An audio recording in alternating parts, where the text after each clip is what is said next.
à la mi-temps des années 90, me semble-t-il, la une du Parisien pendant plus d'une semaine sur la déposante de Saint-Aubin. C'était 1850 tonnes de boue issues des effluents de Saclay, du CEA de Saclay, qui étaient des déchets radioactifs. Simplement, ils étaient étendus sur une déposante, c'est-à-dire dans une prairie qui était simplement close d'un grillage. Ça a été un tel scandale qu'au final, l'EDF, le CEA, Areva, je ne sais plus, ont fini par effectivement traiter cette déposante comme des déchets nucléaires et les évacuer et les traiter comme tels. Enfin, on a vu ce que ça donnait, mais enfin, en tous les cas, ils ont enfin considéré comme déchets nucléaires. Alors, l'information que je vais vous donner, c'est que nous en avons autant, 1850 tonnes, qui gisent depuis ce temps-là, à Bayeaux-le-Pin ou Bayeaux-sous-Galardon, dans l'Eure-et-Loire, au droit d'une nappe phréatique qui alimente tout un tas de communes. Alors, nous l'avions appris à l'époque par Michel Rivasi, qui nous avait alerté, Christian Bidot de la République du Centre et moi-même. On a fait des tonnes de reportages là-dessus. On était voir les gens du CEA à Saclay qui avaient fini par nous avouer les choses, etc. Et simplement, c'est toujours là, parce que sur place, il n'y a pas eu de combat, il n'y a jamais eu de dépêche AFP qui soit remontée au national, donc ça n'existait pas, le sujet n'intéressait personne. Et donc voilà, si vous passez dans le coin, n'hésitez pas à aller faire un tour, vous respirerez un bon air, largement enrichi. Et en fait, Jean-Baptiste a tout à fait raison, mais il a oublié dans le décompte un certain nombre de stockages déjà existants, puisque l'ANDRA, l'Agence nationale des déchets radioactifs, a deux grands entrepôts dans le département de l'Aube, si je me souviens bien, qui sont pleins. Donc ça veut dire, et c'est pour des déchets faiblement radioactifs ou à courte vie, ça veut dire qu'il va falloir construire un troisième dépôt bientôt. Il oublie tout ce que contiennent les piscines de désactivation du carburant, du combustible nucléaire qui sont dans les centrales nucléaires ou qui sont à La Hague elle-même. Et puis il oublie aussi les autres dépôts plus ou moins sauvages dans les centrales nucléaires. Et son dernier oubli, et qui est beaucoup plus préoccupant, c'est le site d'Orano Malvézy à côté de Narbonne, qui est une bombe environnementale à retardement, puisque c'est là où il y a la première étape de transformation de l'uranium, dont les déchets sont déposés de façon assez sauvage dans des réservoirs qui sont tous menacés de lâcher et qui pourraient provoquer des dommages irréversibles à l'environnement. Donc, et ces déchets-là ne sont pas pris en compte par l'industrie nucléaire. On peut rajouter aussi les résidus d'extraction de l'uranium, hein, donc au Niger en particulier. En France aussi, il y a beaucoup de mines abandonnées. Et puis au Niger, ces montagnes qui ont été mises en exergue par la Pirane, hein, de montagnes de stériles, donc qui contiennent quand même de l'uranium, qui sont à ciel ouvert et qui sont emportés par le vent comme ça, peu à peu. Donc ça aussi, ça fait partie des déchets nucléaires. Donc le nombre de piscines olympiques... incalculable. Oui, moi, j'ai cru lire dans le Monde récemment que c'était des centaines de milliers de tonnes. Ah oui, c'est des quantités absolument astronomiques. C'est plus ou moins radioactif, mais ça fait partie des déchets nucléaires. Si je me souviens bien des prévisions de l'ANDRA à 50 ans, en supposant que le parc nucléaire en exploitation soit détruit, soit arrêté au bout de 50 ans, et que tout ce qui constitue une centrale nucléaire soit mis dans des centres de stockage, si je me souviens bien, ça devait représenter quelque chose comme 4 ou 5 millions de mètres cubes de déchets.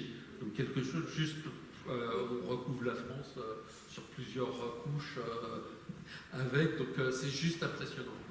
Il y a aussi dans de très nombreux sites de nucléaire militaire, des déchets du nucléaire militaire pour lesquels on a très peu d'informations, parce que c'est encore plus opaque, parce que c'est les militaires, et c'est un petit peu partout en France, et là on ne sait pas trop ce qu'il y a dedans, mais en tout cas il y a aussi beaucoup de cochonneries radioactives.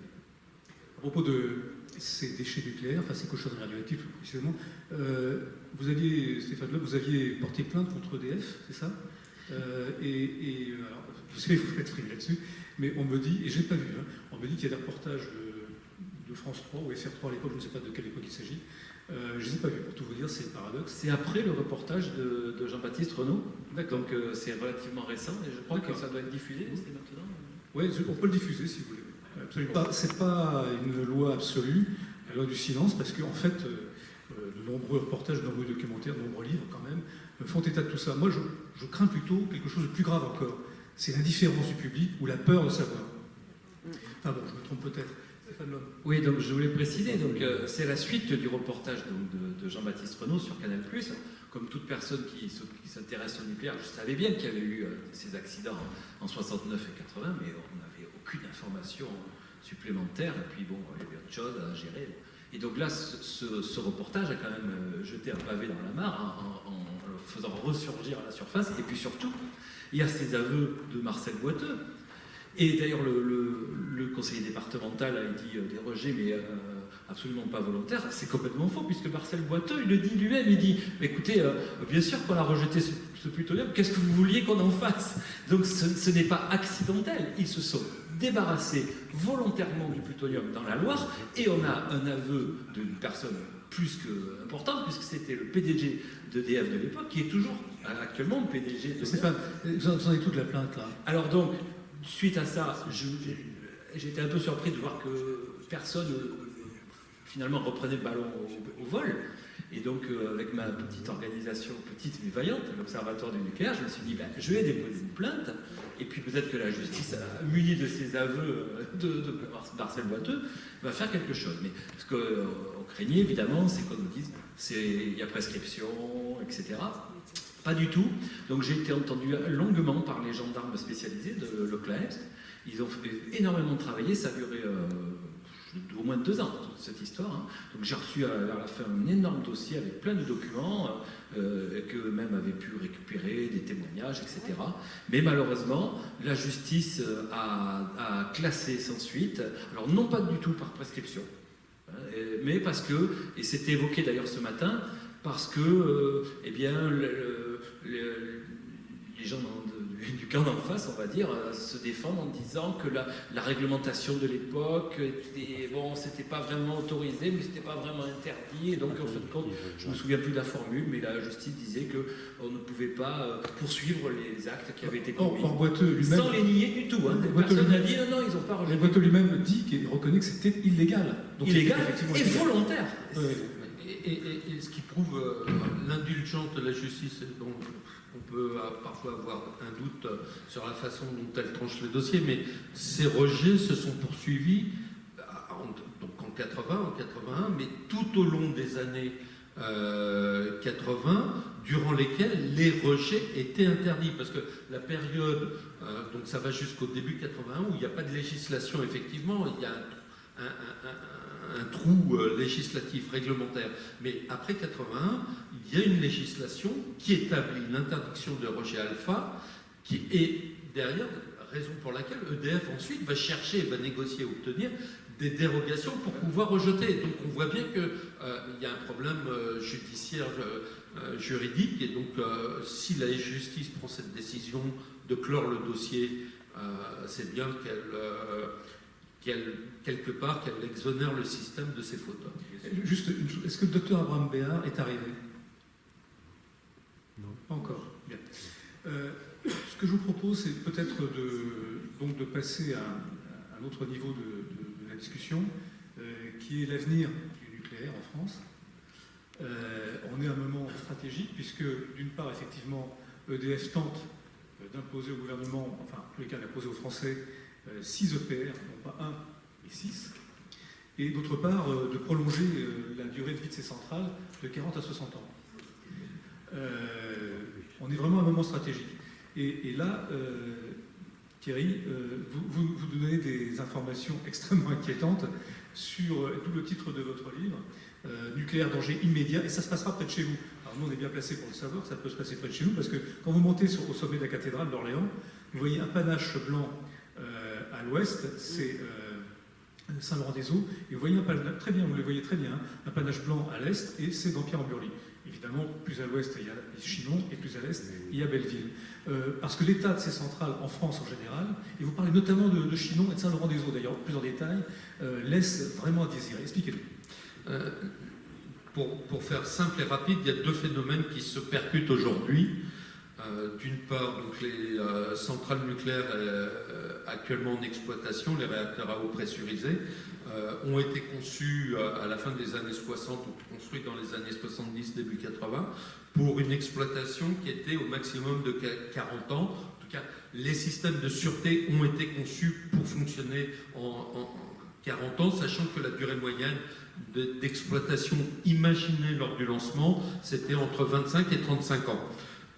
Donc aujourd'hui, on arrive à 40 ans. Voilà, donc Fessenheim a passé les 40 ans, Le Bugey a passé les 40 ans, Tricastin passe les 40 ans. Et ce parc, évidemment, atteint ses limites de sûreté d'exploitation.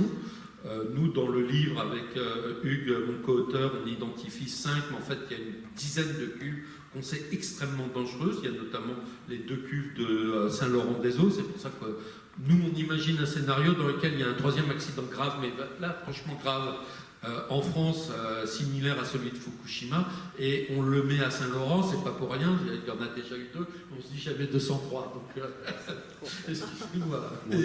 voilà, donc on sait que donc l'usure de l'acier des cuves, du réseau du circuit primaire d'eau, des générateurs de vapeur, le béton du bâtiment réacteur, tout ça a énormément vieilli, a très mal vieilli. Et prolongé au-delà de 40 ans, c'est rentrer dans une zone qu'on ne connaît pas. Et il y a pire, parce que vous dites dans votre livre que dès le départ, il y a des défauts de conception. Oui. D'entrée de jeu, dès les années 80. C'est l'une des découvertes de notre livre, c'est que donc en 2015-2016, on apprend les falsifications et les fabrications irrégulières du Chrosoforge. Nous, ce qu'on apporte comme preuve dans le livre, c'est qu'en fait, donc, ça existait depuis la construction du parc nucléaire en toute connaissance de cause d'EDF. C'est-à-dire EDF, pour construire ses centrales nucléaires, pour construire ses réacteurs nucléaires, a accepté des pièces irrégulières fabriquées par Chrosoforge pour une bonne et simple raison, c'est que la forge était en faillite à l'époque, c'était le groupe Creusot-Loire, et qu'ils n'avaient plus les moyens financiers d'investir dans les hommes et surtout dans l'outil industriel pour arriver à fabriquer aux normes demandées par l'industrie nucléaire. Et donc l'industrie nucléaire, en l'occurrence EDF, a fermé les yeux sciemment, c'est l'une des fiches de fabrication qu'on publie dans le livre, pour accepter des pièces essentielles, puisqu'on parle des pièces qui équipent la cuve, qui équipent le réseau, le circuit d'eau primaire, et qui ont des défauts, qui ont trop de ferrites, qui ont trop de crocs, qui ont des problèmes de structure, ce qu'on appelle des vannes noires dans l'acier qui crée une fragilisation sous irradiation. Donc c'est tous ces problèmes-là qui sont retracés dans tous les rapports internes d'EDF, parce que évidemment ils sont conscients de ces problèmes et ils voient bien que ça peut provoquer un accident. Mais ce qui fait aussi qu'aujourd'hui, c'est pour ça que nous on peut dire qu'il y a 5 cuves qu'il faudrait absolument arrêter à 40 ans. Il y a 5 autres cuves qui posent énormément de problèmes. C'est dans les rapports internes d'EDF, c'est une discussion qu'ils ont avec l'ASN en mettant un maximum de pression sur l'ASN pour qu'ils autorisent la poursuite d'exploitation. Et c'est là où on revient, l'élément qui percute ce vieillissement du parc, c'est que EDF est en faillite, de la même façon qu'Areva est en faillite. EDF a une dette de 60 milliards, dû notamment au fait que l'électricité nucléaire n'a jamais été payée à son vrai prix. Au-delà de ça, il y a toutes les erreurs faites à l'international et puis des opérations similaires aux opérations frauduleuses faites par Areva dans l'industrie minière. Et vous parlez notamment aussi d'un surcoût largement payé à l'époque du rachat de Creusot-Loire. Ça, c'est pour la partie Areva, effectivement, parce que la forge, en fait... C'est énorme quand même, hein, le surcoût qui est... Enfin, le pourboire laissé à Bolloré. Le pourboire laissé, donc c'est Bolloré frère, le frère aîné de Vincent.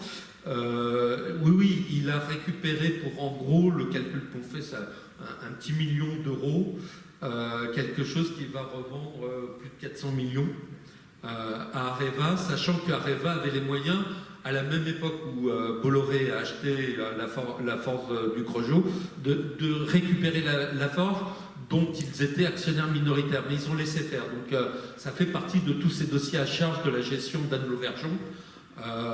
En l'occurrence, là, nous, ce qu'on met en lumière dans le livre, c'est les connexions de l'Opus Dei au sein d'Areva, puisque, comme Bolloré est un membre connu de l'Opus Dei et que des dirigeants d'Areva étaient des membres aussi de cette partie de ces sectes catholiques d'extrême droite.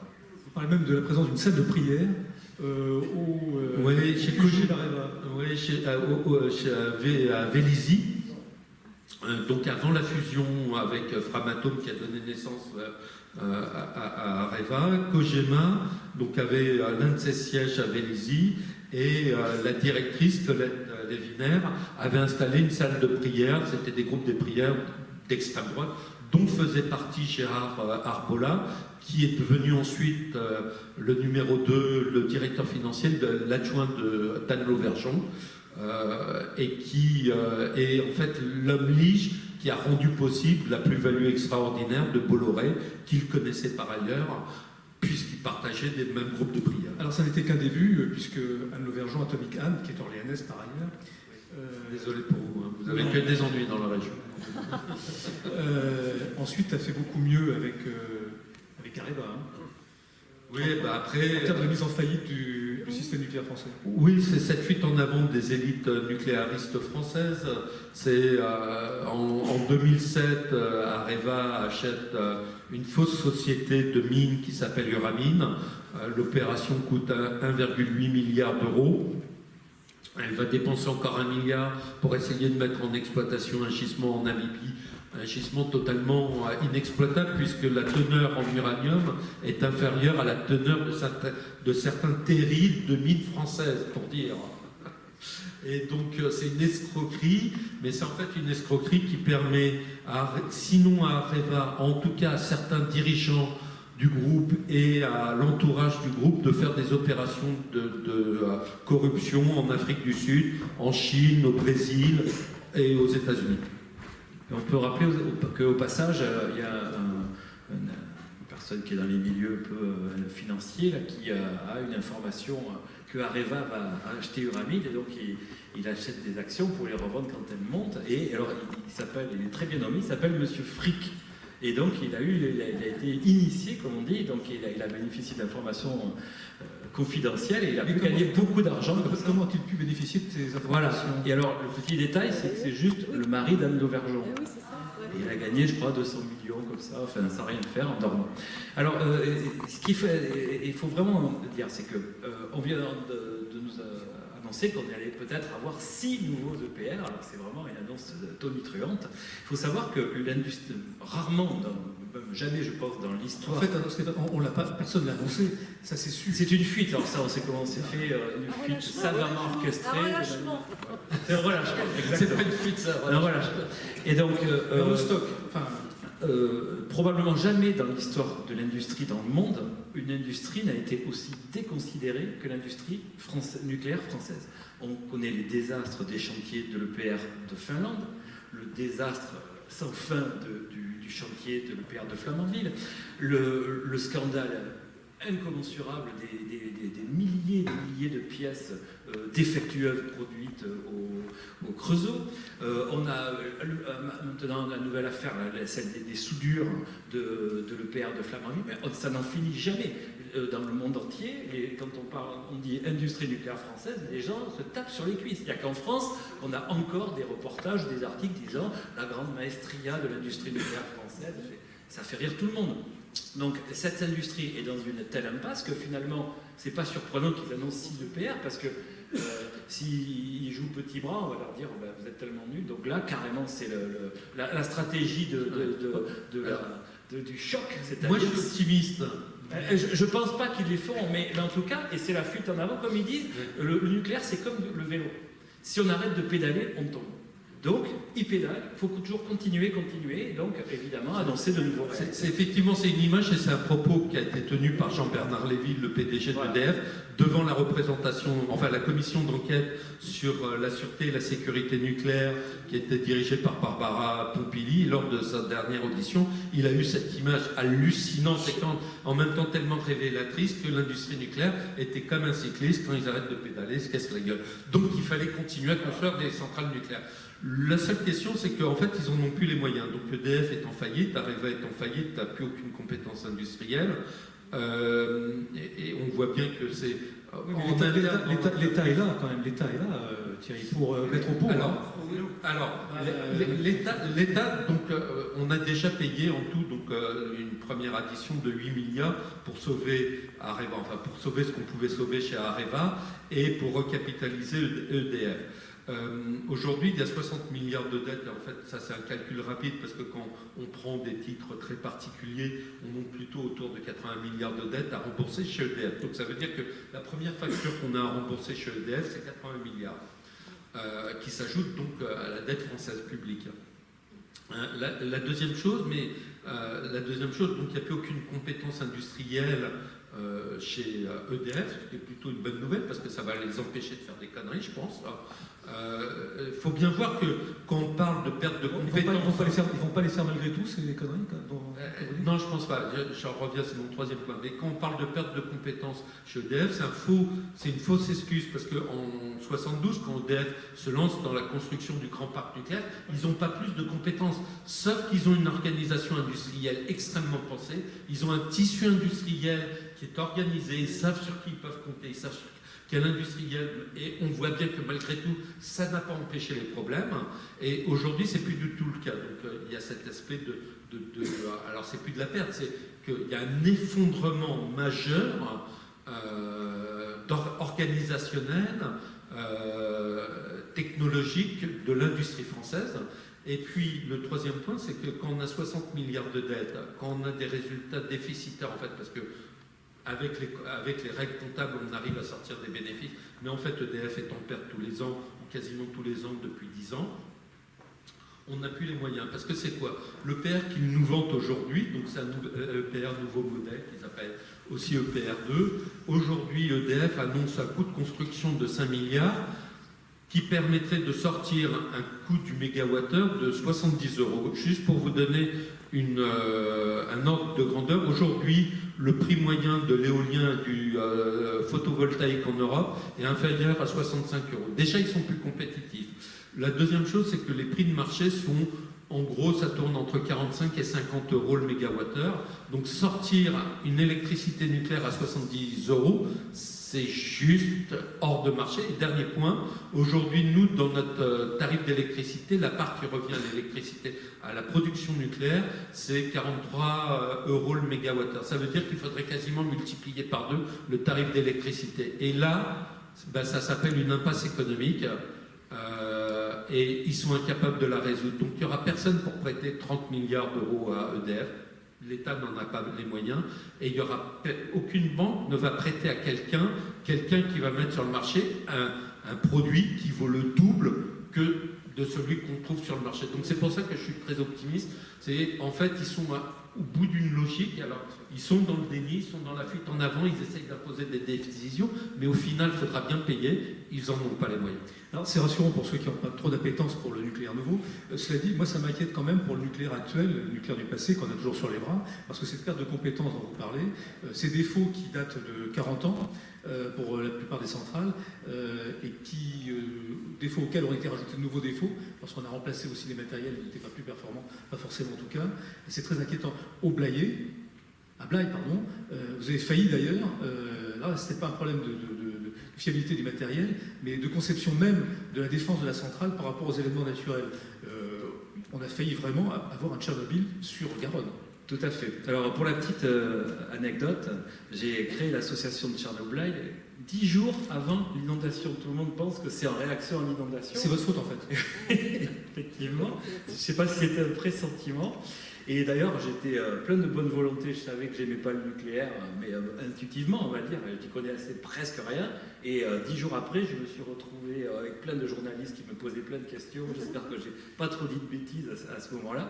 Mais ce qui s'est passé donc, dans la nuit du 27 au 28 décembre 1999, c'est que tous les calculs avaient été faits. L'eau de la Gironde ne pouvait pas passer par-dessus la digue. Et sans autorisation, elle est passée. Et donc, en fait... et ça je ne pouvais pas le savoir avant, il aurait fallu appeler cette centrale non pas Tchernobyl, mais Fukushima, parce qu'en fait c'est un scénario qui préfigurait totalement celui de Fukushima. On est passé à très très près Et d'ailleurs, ça me permet de parler, Thierry voulait que je parle de la fameuse échelle INES des incidents nucléaires. Cet incident du Blayais est classé incident, il est classé au niveau 2, donc finalement pas grand-chose, mais cette échelle ne traduit pas la réalité, c'est-à-dire qu'on a frôlé le désastre, on a frôlé Fukushima, et donc en réalité, je prends des fois cette image, c'est un peu comme si vous êtes en voiture sur une route de montagne, et qu'à un moment donné, vous perdez le contrôle de votre véhicule, vous avez un pneu et demi dans le vide, et vous revenez sur la route, vous descendez, vous regardez la voiture, elle n'a rien, ou pratiquement, et donc l'incident le film, alors que vous êtes passé à ça de la mort. Et bien c'est ça ce qui s'est passé en décembre 99 au Blayais. On a frôlé Fukushima, qui allait avoir lieu 12 ans plus tard, de rien du tout. Et, donc, et alors, ce qui est très intéressant à savoir, c'est que depuis, ils ont énormément relevé la digue, mais ce qu'il faut savoir, c'est que sur les 4 premières années de fonctionnement de la centrale, donc de 1980 à 84, il n'y avait pas de digue du tout. C'est-à-dire que si la tempête de 99 s'était produite en 82, ce qui était tout à fait possible, là la centrale, elle partait au fil du courant. Donc là, EDF a tiré les leçons, donc on est pleinement rassuré. Sauf que, après... J'en refais les calculs, cette fois c'est sûr, ça passera pas. Malheureusement, Thierry, j'ai lu votre livre, je dis bien malheureusement, parce que ça ne rend pas forcément heureux. Et vous avez vu aussi l'histoire d'eau, c'est celle d'un barrage, oui. en amont de plusieurs centrales sur le long du Rhône.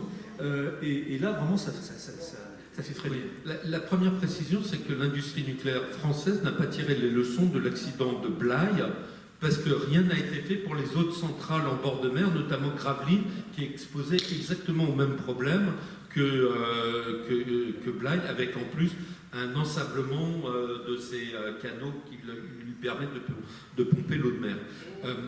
Mais par ailleurs, en fait, c'est ça l'une des découvertes qu'on a faites dans le livre, c'est que, en fait, EDF n'a jamais réfléchi, n'a jamais fait d'études sérieuses sur l'emplacement de ces centrales nucléaires, que ce soit en bord de mer ou sur les fleuves et rivières de France. Donc, l'une des premières centrales qui est construite du parc actuel, c'est le Bugey, qui vient juste après Fessenheim. Le Bugey, c'est 35 km à l'est de Lyon, sur le Rhône, et à l'embouchure de l'Ain. Donc c'est vraiment, voilà, dans l'Ain, quand on remonte un peu, dans le Jura, à 90 km au nord, il y a un barrage qui a été construit dans les années 60, qui a été mis en eau en 68, qui s'appelle le barrage de Vouglan. La région est magnifique, c'est vraiment, c'est de tous côtés. Un lac, la retenue d'eau, c'est 35 km, c'est 600 millions de mètres cubes d'eau, c'est un ouvrage d'art magnifique. On se dit, c'est génial, quoi. Sauf qu'il y a un petit problème, c'est que le barrage a été mal construit. C'est un barrage voûte, de toute la même technologie que le barrage de Malpasset, et qui présente des signes comparables à ce qui s'est produit à Malpasset, à savoir qu'il y a un décollement du barrage par rapport aux parois, et puis il y a des fissures de pied, il y a le soulèvement du barrage par le pied, des infiltrations, qui fait que le barrage est très instable et très malade. On se dit, bon, c'est au milieu des années 70 que EDF a remarqué ces problèmes. Donc on se dit, bon, logiquement, ils ne vont pas construire une centrale en dessous. Bah si, ils construisent le budget, connaissant déjà les problèmes de Vouglan. EDF, c'est à la fois le barrage, oui, et la centrale. Et la centrale. C'est pas la même direction, peut-être. C'est pas la même direction, mais ça n'empêche, ils discutent entre eux. C'est les mêmes ingénieurs, en revanche, qui ont construit le parc hydroélectrique et le parc électronucléaire. Donc, on se dit, bon, d'accord, ok, mais alors, au moins, ils ont fait des études de risque pour voir quel était, si le parc pouvait être, si les réacteurs du Bugey pouvaient être inondés. Et puis, on sort l'étude de risque faite par le parc nucléaire. Pas de problème. La vague qui descendrait de Vouglan va s'arrêter sur la départementale avant le parking de la centrale nucléaire. Il y aurait 2 cm de marge. On se dit, avec ça, on est sauvés, les gars, super. Bon, quand on regarde la carte autour, il y a des points hauts qui sont au-dessus de la centrale, mais eux, ils sont inondés. Donc on ne sait pas bien pourquoi certains points hauts, c'est inondé, et puis la centrale contrebas n'est pas inondée. Mais bon. Et puis, en fait, après, on prend le rapport de prévention des risques de la direction hydraulique, et donc du barrage de Vouglan. Et là, on se rend compte, quand on compare les chiffres, que la direction nucléaire a diminué de 5 mètres la hauteur du barrage. Ça représente 80 millions de mètres cubes d'eau, donc plus de 10% de son volume de remplissage. Et c'est ça qui va leur permettre de démontrer que la centrale nucléaire n'est pas inondable. Voilà. Oui, Voilà EDF. Voilà ce que c'est. Non, mais donc forcément, ils remplissent moins leur barrage, alors ils sont prudents. Non, ils le remplissent bon toujours. Oui, évidemment. Et puis il n'y a pas de cette centrale-là, d'ailleurs, tout le long du Rhône. Non, parce qu'après Lyon, la vague continuerait. Après Lyon, il y a 3 autres centrales. Et en tout, il y a 14 réacteurs. Voilà, Saint-Alban, Cruas et Tricastin. Il y a en plus les installations nucléaires d'Orano sur le site de Tricastin. Donc ça pourrait, et toutes les centrales, nous dans notre étude, sont inondées, perdent les moyens de refroidissement et perdent les moyens électriques extérieurs. Donc potentiellement, c'est pas un Fukushima qu'on a dans la vallée du Rhône, c'est 4 Fukushima. Vous avez bien noté? Ouais. Un Fukushima, mais pour le même prix 4. Je peux vous rassurer parce que, alors jusqu'à présent, j'ai pas fait enfin si, j'ai fait une enquête, mais je l'ai pas encore publiée. Mais sur la vallée de la Loire, vous avez le même problème, hein, parce que on en a déjà parlé, mais faut jamais oublier que, en tout cas, Chinon et Saint-Laurent ont été construits dans le lit historique de la Loire, et en cas de crue historique tels qu'on les a connus dans les années 1850, ces 2 centrales sont sous l'eau. C'est 46, 56, 66, les 3 grandes crues centenales. Depuis d'ailleurs, il n'y a pas eu de crue. Alors, eux disent qu'ils sont hors d'eau, mais ça, effectivement, du coup, j'ai comme un doute par rapport à ce qu'ils te racontent, après avoir entendu ce que j'ai entendu depuis ce matin. Mais moi, ce qui me sidère quand même, c'est que là, on a affaire à des gens donc, qui, à la fois, ont conscience de la fragilité d'un barrage gigantesque, des plus grands barrages en France, parce que 100 millions de mètres cubes, il ne peut pas y en avoir 2 ou 3 en France. C'est très d'accord. Et en même temps, ils construisent une centrale nucléaire qui est forcément soumise donc à cet aléa. Mais ces gens-là sont réputés être la crème de la crème de l'élite française intellectuelle. Ce sont des X-Men. Je ne sais pas, il y a un truc... comment ils fonctionnent, ces gens-là, dans leur tête? Sur un vélo, il faut pédaler. Alors, ça nous permet aussi, par exemple, de discuter de la fameuse cuve du réacteur EPR de Flamanville, donc qui a été loupée, et donc qui ne devait pas être validée par l'autorité de sûreté nucléaire, qui a réuni des panels d'experts. Et alors EDF a expliqué que, alors si vous voulez, la cuve doit pouvoir résister à des événements comme s'il y a une situation grave, on doit pouvoir envoyer des grandes quantités d'eau froide sur une cuve chaude, donc c'est ce qu'on appelle un choc thermique, et ça doit résister. Or, la cuve a des défauts qui fait qu'elle pourrait ne pas résister. Donc, ils ont dit, puisque la cuve pourrait ne pas résister, on va essayer de faire en sorte que ces événements graves ne se produisent pas. Alors, c'est comme si vous avez une voiture qui n'a pas passé le contrôle technique et qu'on lui dise, bon, écoutez, vous allez pouvoir quand même l'utiliser, mais attention, il faudra accélérer doucement. Et ça, intuitivement, on le comprend. On peut augmenter sa vitesse. Bon. Et là, la montée en chaleur du réacteur muni de cette cuve doit être effectivement 2 fois moins rapide que ce qui aurait été normalement avec une cuve normale. Mais, attention, il faut aussi freiner doucement. Et ça, l'image de la voiture est très parlante. Si vous avez un événement devant vous, un accident, un trou, n'importe quoi, un premier accident devant vous, il faut bien faire un freinage d'urgence. Or là, vous ne pouvez pas avec l'EPR. Donc, ils ont mis des mesures complémentaires destinées à éviter la situation où il faudrait freiner fort. Donc c'est comme si vous passez sur l'autoroute avec un haut-parleur en disant aux gens « Surtout, n'ayez pas d'accident maintenant parce qu'arrive une voiture qui ne doit surtout pas freiner fort. » Et donc ils ont tout un tas de mesures où ils doivent débrancher un certain nombre d'appareils qui étaient prévus pour être branchés quand même dans l'EPR, qui ne doivent pas fonctionner. On enverra des gens pour agir manuellement pour justement éviter le choc thermique. C'est-à-dire qu'on a un bricolage absolument inouï pour essayer de compenser le fait que la cuve ne résisterait pas. Alors que normalement, la cuve doit pouvoir résister pour que, quoi qu'il arrive, même s'il y a des erreurs, des erreurs de matériel, des erreurs de maintien de fonctionnement de la centrale, eh bien ça résiste. Comme ça ne résiste pas, on va essayer d'éviter l'incident. Et bien l'autorité de sûreté nucléaire a validé ça.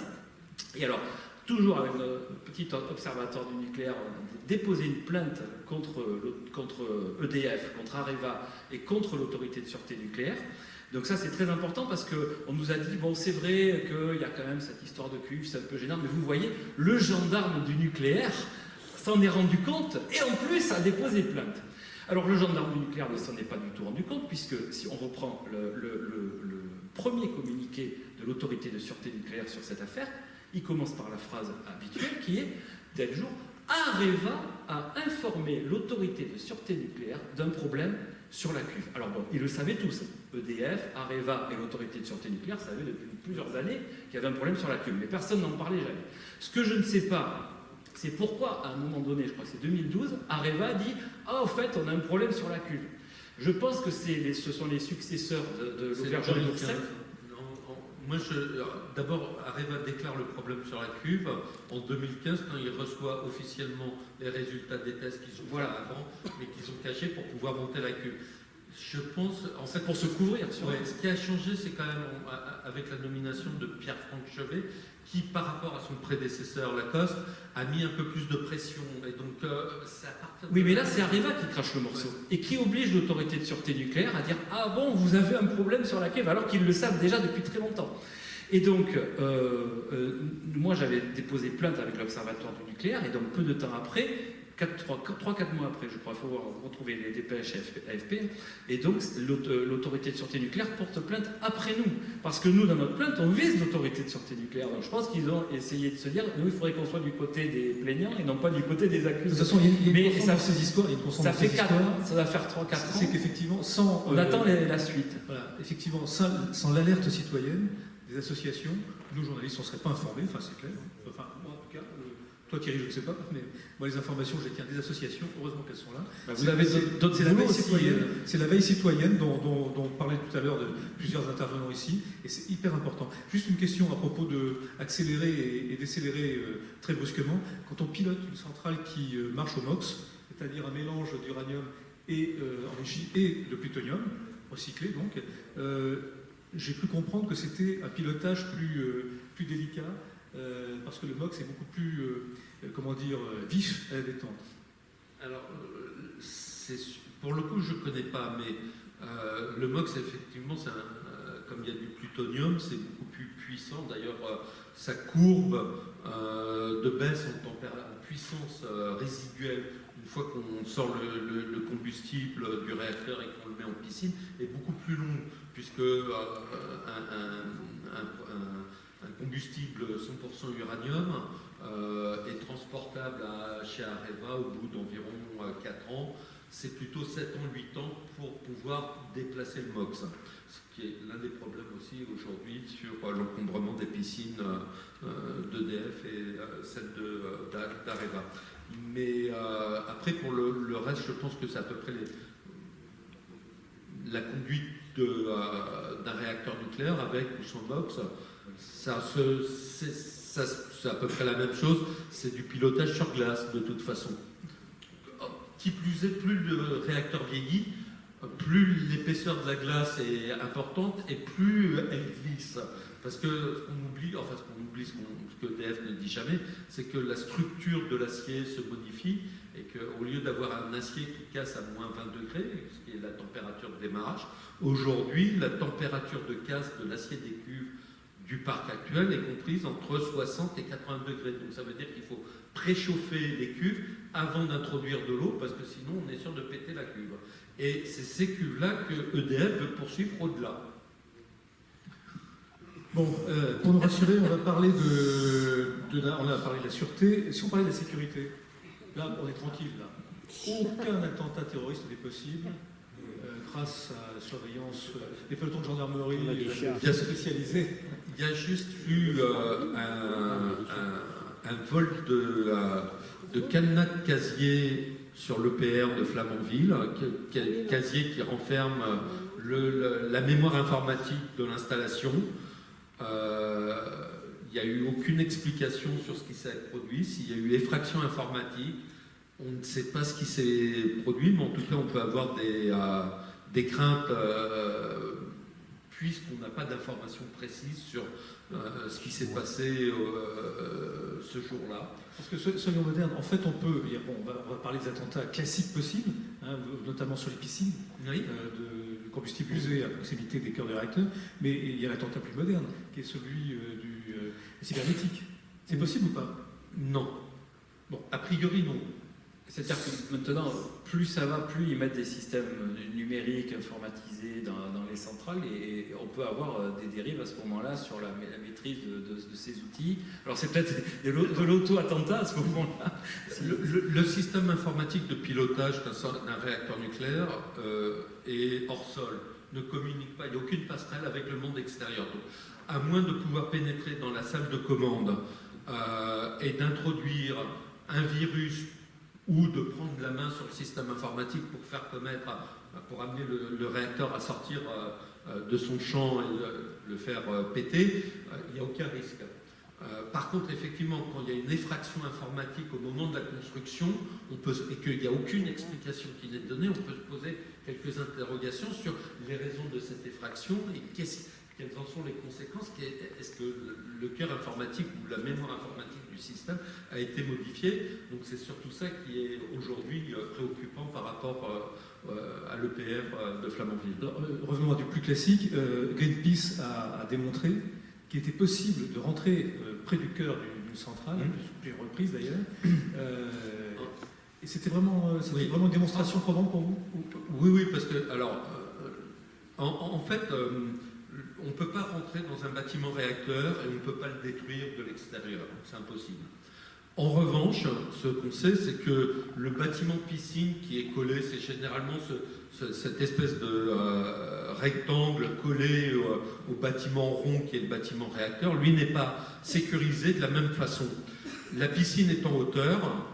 Alors, je ne peux pas vous donner les chiffres parce que je ne peux pas non plus, mais en fait, moi, il se trouve que j'ai quelques connaissances dans les services. Je leur ai posé la question, sachant qu'on peut avoir une épaisseur de 2 mètres au niveau des murs de la piscine. Est-ce qu'aujourd'hui, il y a des armes portatives qui existent sur le marché et qui permettent de détruire ces 2 mètres de béton? La question qu'on m'a répondu, oui, elles sont en vente libre en Afrique, au Moyen-Orient, en Afghanistan, et c'est pas un problème. Voilà. Et aujourd'hui, donc, quand on connaît la structure du bâtiment piscine, et c'est pas compliqué d'obtenir les documents, on sait exactement à quelle hauteur frapper. Or, une piscine qui serait atteinte effectivement par une telle arme, ça aurait quelles conséquences? Ah ben alors là, c'est dispersion dans l'atmosphère de quantité astronomique de matière radioactive. Alors si c'est les piscines de La Hague, ça avait été calculé, c'est 70 Tchernobyl simultanés. D'accord. Une piscine d'un réacteur nucléaire aujourd'hui, donc qui contient les cœurs nucléaires usagés, s'il y a dénoyage, enfin, il n'y a pas besoin de dénoyage, il suffit que la quantité d'eau baisse, alors je ne sais plus dans quelle proportion, donc que la fuite soit suffisamment importante pour que, ce qui va redéclencher la réaction nucléaire, donc les cœurs vont se rallumer, il va y avoir un incendie, c'est Tchernobyl, puissance X, parce que là, on n'a pas qu'un seul cœur, mais on en a quelques dizaines, et donc derrière, le bâtiment est détruit. Là, ça risque d'endommager sévèrement le bâtiment réacteur, et ça veut dire qu'on aura des pilotes d'hélicoptères de l'armée française qui iront sacrifier leur vie pour pouvoir déverser des tonnes de bord, de sable, de plomb, etc., pour essayer d'éteindre cet incendie. Donc, réaction naturelle, il faudrait peut-être blinder, protéger ces piscines, mais ça a un coût. Est-ce que c'est à portée d'EDF? Parce que vous avez dit sur la faillite du système nucléaire français? Non, déjà, il faudrait arrêter le réacteur pour pouvoir reconstruire les murs, élargir les murs, les renforcer. Donc il y a d'autres sécurités passives. Mais, donc Greenpeace avait fait cette étude et ça allait, si ma mémoire est bonne, jusqu'à 28 ou 30 milliards d'euros pour blinder, pour renforcer l'ensemble des piscines du parc en exploitation. Alors après, il y a d'autres moyens de mettre des buts, parce que on peut avoir des éléments extérieurs qui au moins bloquent une partie de la vue de la piscine, alors qu'il suffit de se balader au bord des fleuves et généralement elles sont là, les piscines, elles sont en prise directe, au budget. Greenpeace a fait atterrir, enfin, a projeté un drone Superman sur un bâtiment piscine. Moi, je sais exactement d'où ils l'ont fait, puisque j'ai retrouvé mes ongles sur le documentaire qu'on a tourné sur la question du nucléaire et sur Vouglan. Donc c'est très facile. Et là, les gendarmes les gendarmes du site du budget mettent entre 10 minutes et un quart d'heure parce qu'il n'y a pas de passage direct. Donc on a le temps, en 10 minutes, un quart d'heure, effectivement, d'attaquer, d'agresser de façon sauvage la piscine. Et alors pour revenir sur l'EPR, là au début des années 2000, je crois que c'est 2003, donc j'avais pu récupérer un fameux document confidentiel défense. C'était une étude qui avait été faite après le 11 septembre 2001 et qui reconnaissait qu'effectivement, contrairement au discours officiel, l'EPR ne résisterait pas forcément, dans tous les cas de figure, à un crash d'avion de ligne, Boeing ou Airbus. Donc tourisme c'est possible, mais un avion de ligne c'est autre chose. Voilà. Alors j'avais brandi ce document à la télé face à Anne Dauvergeon, c'était France Europe Express, cette émission du dimanche soir avec Christine Ockrent. Et donc j'étais là, et bon, il y avait Julie aussi, tout ça, ils regardaient ça. Et après ça, personne n'a eu la moindre réaction, personne n'est venu me demander qu'est-ce que c'était ce document. Et c'est plus d'un an après que un matin, la DST donc, a débarqué chez moi avec il y avait une quinzaine de policiers de haut niveau qui étaient descendus de Paris, plus une bonne quinzaine, une vingtaine de policiers de Bordeaux pour les accompagner. Il y en avait sur les toits, partout. Les voisins étaient absolument terrorisés. Donc perquisition, mise en examen, interrogatoire toute la nuit, avec, comme dans les films, là, le gentil qui vient vous dire « Ah, allez, il faut nous dire maintenant ». Ce qui les intéressait, c'était de savoir comment ce document était sorti. C'était ça. Bien sûr. Et le méchant qui vient me crier à 1 centimètre de la figure, tout ça. Bon. Ils ne se pas beaucoup dans les méthodes, quoi. C'est ça qui est... Voilà. Et donc, mais personne finalement n'a voulu vraiment se poser la question de est-ce que ce réacteur résisterait en cas de Ce qui m'intéressait, c'était le lanceur d'alerte. Voilà, exactement. Pas l'alerte elle-même. Voilà. Parce qu'il n'y a pas de réponse possible. Exactement. Voilà. C'est l'impasse nucléaire française. Parce Oui. que c'est ce que vous dénoncez en réalité. Et il y a une dernière possibilité de sabotage, justement, précisément, c'est de sabotage intérieur. Parce que bon, le personnel d'EDF, vous le décrivez dans votre livre, est extrêmement contrôlé, enfin, on peut l'espérer, avec toutes les limites que ça représente malgré tout. Hein. On l'a vu au sein même de l'enseignement français, de la préfecture de police de Paris, du cœur de l'enseignement français. Bon. Mais il y a aussi, effectivement, tous ces nomades du nucléaire dont on parlait ce matin, Tout à fait. qui ont accès au cœur du réacteur quand il le faut, ne serait-ce que lorsqu'il s'agit de charger, de décharger le combustible. Et c'est un millier de travailleurs précaires par ailleurs pour une partie d'entre eux, qui ont accès comme ça à ces cœurs de réacteurs. Est-ce qu'ils sont tous contrôlés, contrôlables? Est-ce que c'est jouable? Alors normalement, ils sont tous contrôlés. Maintenant, quand il y a un arrêt de tranche, donc là, d'un seul coup, la population qui fréquente la centrale nucléaire passe, en fonction de sa taille, 800 000 salariés à 4 000, 5 000 personnes. Est-ce qu'on peut contrôler en temps réel 5 000 personnes? Je n'en suis pas sûr. Je pense que dans un certain nombre de cas, il y a eu effectivement la preuve que des salariés sous-traitants avaient changé leur identité, leur carte d'accès, leur dosimètre. Donc on peut effectivement imaginer... Pourquoi leur dosimètre? Pour pouvoir travailler davantage? Oui, exactement. Pour continuer à travailler? Oui, parce qu'un salarié extérieur qui approche la dose limite annuelle, s'il veut pouvoir continuer à travailler, il faut qu'il triche. Sinon, il est au chômage. Il y a aussi une autre façon, malheureusement, de causer des dommages très graves, c'est de s'attaquer au transport de matières nucléaires, par camion ou par train. Et alors, avec Tchernobyl, on avait mené une petite campagne de surveillance depuis les années 2000, et on avait vu que les trains de déchets nucléaires partaient de la centrale du Blayais le lundi matin, pas tous les lundis matins, mais le lundi matin vers 9h, en camion. Ils allaient à un terminal ferroviaire à une vingtaine de kilomètres plus loin. Là, il s'était mis sur les trains, il y avait l'autorité de sûreté nucléaire qui venait, et ensuite, le train partait à 18h16 du terminal ferroviaire en pleine campagne et passer au cœur de la gare de Bordeaux à 18h54 exactement, et c'était tout le temps à la même heure. Et on avait d'ailleurs, on est allé sur les voies, on avait arrêté un de ces trains et ça avait été filmé, pareil, il y avait les télévisions, il y avait l'AFP, tout ça. Et donc là, pareil, on a été arrêté, on nous a tiré les oreilles en disant c'est mal.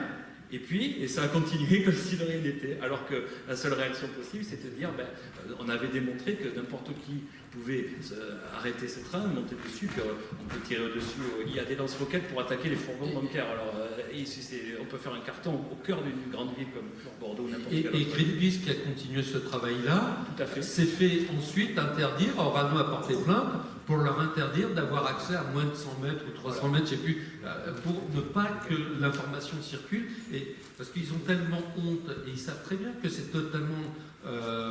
ils ouvrent la porte à tous les risques d'actions terroristes, et donc pour cacher cette réalité, ils vont interdire à Greenpeace d'approcher de leur transport, ce qui est ridicule, quoi. Je vous propose maintenant de revoir une vidéo, de voir une vidéo, les dessous géopolitiques du nucléaire français. Et c'est Gabrielle Hecht, qui est historienne des technologies, qui s'exprime dans ce document vidéo, s'il est possible de le projeter. Y compris d'ailleurs aux États-Unis, pour des réacteurs qui ont obtenu 20 ans de plus.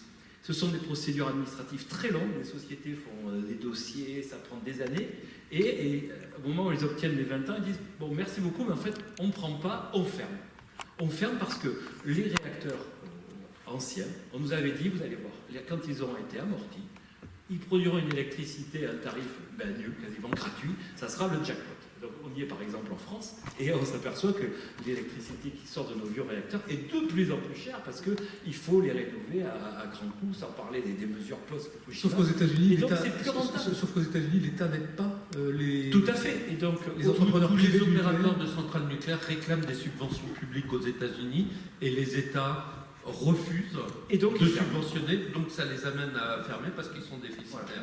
Et donc le parc nucléaire mondial va repartir à la baisse, et donc c'est maintenant 10% de l'électricité mondiale, le nucléaire, et ça fait à peu près 2% de la consommation mondiale d'énergie.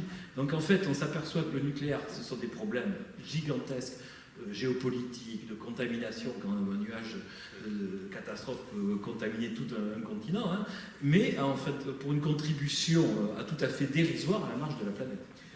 Et on peut rajouter à ça, parce qu'on voit bien aujourd'hui, l'argument, c'est que la transition énergétique ne peut pas se faire sans nucléaire. Ça s'est répété sur tous les tons par EDF, par Areva. Et l'Allemagne a échoué, il consomme plus de charbon, etc. C'est ce qui est dit. Ouais. En gros, quand on prend les rapports annuels, les rapports officiels, alors que ce soit ceux de Michael Schneider ou de l'AIEA, on voit qu'aujourd'hui, le temps de construction d'une tranche nucléaire, en fait, c'est entre 8-9 ans et 15-20 ans.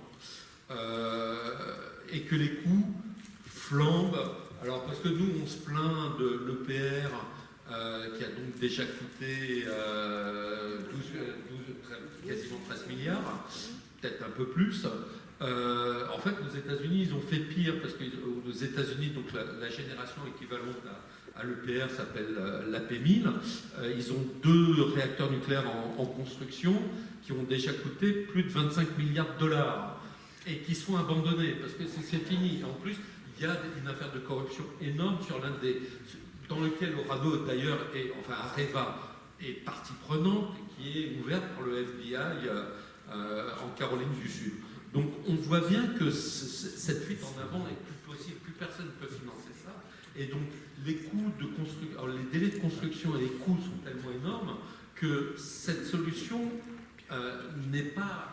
ne peut pas aider à la transition énergétique. Au contraire, l'argent qui est perdu dans cette solution retarde la transition énergétique. Et donc c'est pour ça qu'aujourd'hui, les seules énergies qui peuvent permettre d'affronter en tout cas la crise climatique, ce sont véritablement les énergies renouvelables, que ce soit le solaire, sous différentes formes, ou l'éolien. Or, le lobby nucléaire dit 2 choses. Il dit que là, le pays où la transition énergétique a été le plus proche, en tous les cas de la France, a été le plus poussée, c'est l'Allemagne. Et Dixit, se répand le lobby nucléaire, c'est un échec. D'une part, ça c'est une première chose, c'est un premier mensonge, sans doute allez vous éclairer. Et la deuxième chose, on voit très souvent une offensive anti-éolienne avec des réseaux qui sont liés parfois à l'extrême droite, et qui sont liés aussi quand même au lobby nucléaire. Il y a une offensive anti-éolienne qui est très puissante en France, y compris dans les médias d'ailleurs. Alors, Y compris d'ailleurs, ça touche même une frange des écologistes. Oui, mais pour répondre à la première question sur l'Allemagne, c'est clair que la présentation de la situation allemande est totalement fausse en France. Aujourd'hui, en fait, l'Allemagne n'a jamais eu de fierté dans l'industrie nucléaire. En revanche, elle a une fierté dans l'industrie charbonnière, qui est similaire à la fierté que la France a dans son industrie nucléaire. Donc pour eux, c'est un poids extrêmement important, notamment dans la région d'Allemagne de l'Est. C'est l'une des dernières industries de masse. Et donc, elle a fait ce choix-là, que ce soit lors de l'alliance entre les SPD et les Verts allemands, ou quand Angela Merkel est arrivée au pouvoir, c'est qu'elle a préféré engager une sortie du nucléaire qui était beaucoup moins douloureuse pour l'appareil et pour la population qu'une sortie du charbon, ce qu'on peut regretter compte tenu des dégâts faits à l'environnement. Mais c'est pas bien grave, les deux sont en train de se faire en fait. Ils ont, depuis 1998, à l'époque, ils étaient à quelques pourcents d'énergie renouvelable, 5-6%. Aujourd'hui, ils sont à près de 45% d'énergie renouvelable dans la production et la consommation. L'effort fait en 20 ans par l'Allemagne est absolument incroyable. On peut le comparer d'ailleurs à la construction du parc nucléaire français. Et ça continue. Alors c'est vrai que ça pose aujourd'hui des problèmes parce que ça veut dire une massification des éoliennes sur le territoire. Mais ça n'empêche que cet effort-là, ils l'ont fait. Il manque un volet à cette politique, c'est tout ce qui est les questions d'efficience et notamment d'économie d'énergie liées notamment à la rénovation des logements, parce que c'est aussi un peu comme en France le grand oublié des politiques publiques. Mais on sait en tout cas que l'Allemagne a engagé activement, a mis en place une industrie, a mis en place donc des activités liées aux énergies renouvelables et en plus a laissé se développer l'autoconsommation, qu'elle soit individuelle ou collective. On est à plus d'1,5 million, si je me souviens bien, d'Allemands qui produisent et consomment de l'électricité, alors qu'on n'en est qu'à 50 000 en France. Et on sait que c'est un moyen d'accélération fabuleux. Donc l'Allemagne a pris ce tournant, ça marche, ils ont investi beaucoup d'argent. Il faut investir en période de transition de toute façon de l'argent. Les coûts sont en train de chuter puisque les derniers appels d'offres qui se font dans l'éolien en Allemagne, onshore ou offshore, il n'y a plus besoin de subventions publiques. Donc ça veut dire au prix de marché. Et donc moins cher que le nucléaire en exploitation en France ou que le nouveau nucléaire qu'on nous promet à 70 € le mégawatt. C'est à moins de 50 €, je crois. Tout à fait, tout à fait. En plus, en Allemagne, ce qui s'est passé, c'est qu'avec l'écoulement du prix du charbon, ce qui était les centrales à gaz à cogénération qui avaient commencé à se mettre en place ont été fermées pour revenir au charbon. C'est tout à fait, et ça s'est produit au début des années 2010, quand l'Europe a importé en masse le charbon américain parce qu'il ne valait plus rien puisqu'ils avaient les gaz et les pétroles de schiste. Donc il y a eu un écroulement du prix du charbon et toute l'industrie gazière européenne est morte, que ce soit en Italie, en France, en Belgique, dans les pays scandinaves ou en Allemagne. Et partout, on a réouvert des centrales à charbon parce que c'était une énergie peu chère, même si elle était très polluante. Très important aussi, loin de moi l'idée de dire du bien de la production d'électricité avec des centrales au charbon, mais en France on est très fort pour donner des leçons à tout le monde, donc on crache sur les Allemands en disant ces méchants Allemands avec leurs centrales au charbon, ce sont quand même elles qui chauffent la France tous les hivers, parce que rappelez-vous, en France on n'a pas de pétrole, on a des idées. Alors on a fait 58 réacteurs nucléaires, des millions de chauffages électriques pour se chauffer de manière autonome, et ça marche très bien, sauf quand il fait froid. Parce que quand il fait froid, évidemment, tous les chauffages électriques démarrent et la France importe massivement de l'électricité tous les hivers, en particulier de l'Allemagne. Et donc, si on refusait l'électricité produite par les centrales au charbon, ben, on n'aurait plus de... Non, mais de toute façon, il ne faut pas non plus se chauffer l'été, parce que d'abord... Et puis surtout, parce que les centrales sont généralement à l'arrêt à ce moment-là. Voilà, il y a les problèmes climatiques qui viennent. Et il y a un point aussi très important, c'est que les productions concentrées, centralisées, donc le nucléaire en particulier, nécessitent aussi des coûts accrus qui sont en explosion de transport. le transport d'électricité sur des centaines de kilomètres, déjà, des départs coûtait cher, mais pour des raisons aussi de vétusté des réseaux, etc. D'ailleurs, c'est une part de plus en plus importante de notre facture d'électricité. Bientôt, il y aura plus de la moitié qui sera pour le transport, la maintenance, etc., et non plus pour l'achat d'électricité elle-même. Et évidemment, et c'est d'ailleurs ce qu'on peut dire, ce qui se passe pour l'Inde en particulier, il y a effectivement quelques petits réacteurs nucléaires en construction. C'est très mal, mais c'est vraiment marginal. Mais il y a beaucoup de développement du solaire parce que vous n'avez pas besoin de tirer des lignes THT sur des centaines de kilomètres pour faire que les gens puissent accéder à l'électricité. Alors justement, je parlais de la résistance à l'éolien. Au photovoltaïque, beaucoup moins en France, mais à l'éolien, et dans la région, on le voit bien, par exemple en Indre-et-Loire, il n'y a pas une seule éolienne installée pour l'instant. Oui. Il y a des réseaux très, très puissants contre l'éolien. Est-ce qu'ils sont reliés au réseau pronucléaire ou est-ce que Totalement. Il y a un peu de tout. Il y a aussi des gens qui sont sincèrement, et du point de vue écologique, contre les éoliennes. Mais ça se comprend parce que si on avait une politique de sobriété, de réduction du charbon, du pétrole, du nucléaire, et qu'on mettait des éoliennes pour ça, et ça passerait beaucoup plus facilement que de continuer à surconsommer l'énergie, à gaspiller, à faire des centrales nucléaires et dire en plus on vous rajoute des éoliennes et en plus sans vous demander votre avis. Il y a beaucoup le développement d'éoliennes, en particulier en Allemagne, se passe avec les collectivités territoriales, les habitants des villages qui eux investissent dans des coopératives, ont choisi à quel endroit vont être les éoliennes. En France, c'est pas du tout ça. C'est boum, on arrive, on pose les éoliennes. Ce qui génère. L'aquaphonique, ça y est, ça démarre. Ça démarre. Et l'éolien citoyen, ça démarre aussi, notamment près du Soudan. Pour le moment, ça s'est fait en force. Mais en fait, je suis assez d'accord, effectivement. On veut reproduire, enfin, il y a une idée en France, de toute façon, tout doit être centralisé, hiérarchisé, vertical. Et donc aujourd'hui, pour garder la main pour permettre au nucléaire de garder la main, on essaye d'imposer aux renouvelables le même schéma industriel hyper centralisé que celui qui a existé jusqu'à aujourd'hui avec EDF et avec le nucléaire. Or, les énergies renouvelables sont des énergies, c'est la révolution numérique de l'énergie en fait. C'est de l'énergie déconcentrée, décentralisée, citoyenne, producteur-consommateur, circuit court. Donc effectivement, quand on veut imposer un parc d'éoliennes de 20, 30, 40, 50 éoliennes parce qu'on veut faire un projet industriel, ça ne peut que choquer des habitants et donc dans certains cas, des gens qui sont honnêtement qui s'y opposent, c'est tout à fait compréhensible parce que moi je serais dans leur cas, je m'y opposerais aussi. Mais il y a plein, aujourd'hui en France, il y a partout des projets citoyens. Moi je me suis baladé dans le Jura au-dessus de Vouglan, à Chamol, qui est un petit village. Il y a 6 éoliennes, c'est magnifique, c'est dans la forêt. Ça a été financé en partie par du financement associatif et citoyen. Et des projets comme ça, à taille humaine, à taille locale, ça se multiplie sur le territoire, que ce soit dans le photovoltaïque ou dans l'éolien, et c'est ça l'avenir. Donc, et il y aura l'acceptation de ces projets-là parce qu'ils seront à taille humaine et qu'ils permettront d'adresser au bon endroit la bonne quantité si derrière on a les bons services énergétiques. Alors, il est 17h, j'ai 2 annonces à faire. D'abord, je m'excuse de vous avoir menti façon EDF ce matin, mais c'est un insulte mon plein gré. Je vous avais annoncé Abraham Béat, qui est un médecin, un spécialiste des radionucléides. Seulement là, c'est pas EDF qui nous embête, c'est les SNCF, avec effectivement le droit de retrait exercé par les cheminots, qui fait que Abraham Béat n'a pas pu nous rejoindre. Donc voilà.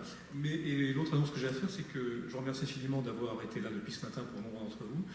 Je vais vous quitter pour des raisons personnelles, des impératifs absolus. Et Thierry Bourvenec, qui est l'organisateur de ce forum, et je vous remercie d'ailleurs d'avoir organisé, va très avantageusement prendre ma place. Je vous salue. Merci.